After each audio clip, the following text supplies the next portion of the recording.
Hello, everybody. I'm Tom Iovino, and I'm a former student, or actually co-student, with Professor Jarmosco, and she asked me to come in really quickly just to talk to you a little bit about some of the aspects of her class.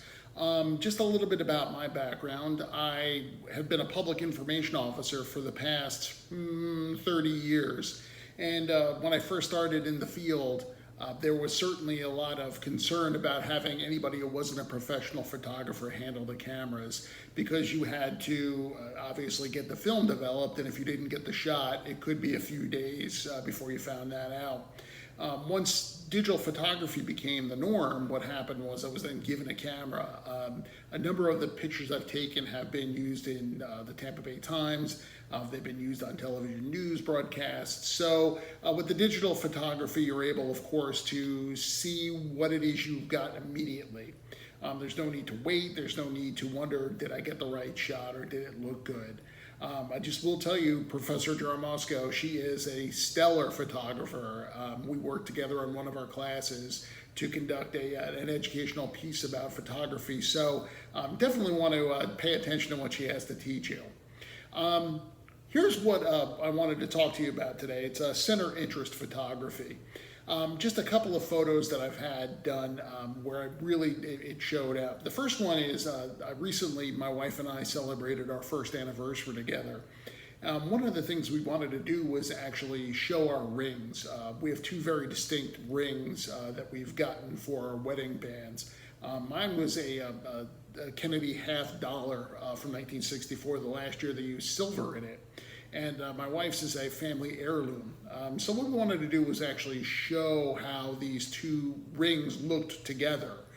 So we could show that to everybody and put it into our wedding photos. This photo actually was shot by the formulas laid out by a gentleman by the name of Scott Kelby.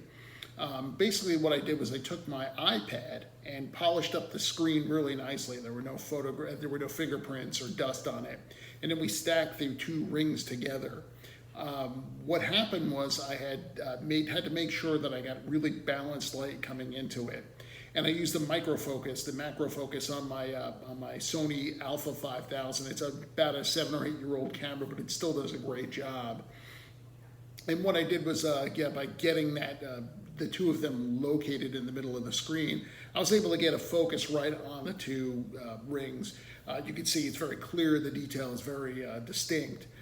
Actually, this photo really was something that I'm very proud of.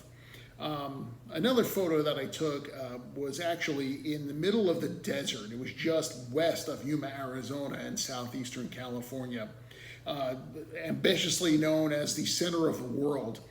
This photo was actually taken of a church that had been built based on one in Greece. This picture, what I wanted to do was actually just take that front photo.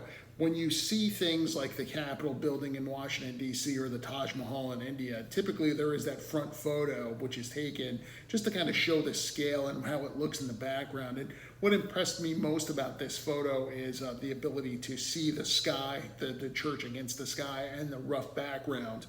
That really impressed me, and I felt like it was good enough to frame and hang in my house. And then finally, another photo I took was actually at a cat adoption shelter. This little fella, I actually used GIMP to knock out the color of the eyes, and the rest of the image went into black and white.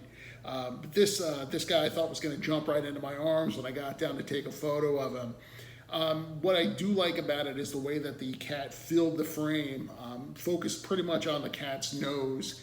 You could see the intent look in his eyes when I was down very low taking the picture. Really, I guess what you want to think about when you're taking a center focus picture, you don't want to overdo it because it can look like a snapshot.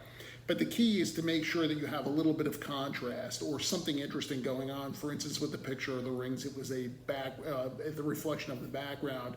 With the cat, it filled the screen, certainly. And with the church, you had the background with the mountains, the rugged hills in the back, with also standing against the sky, which was perfectly blue.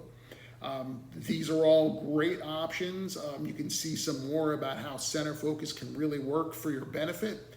Certainly listen to Professor Jarmosco. She knows what she is doing, and she'll teach you a lot. Thank you very much, and again, Best of luck this semester.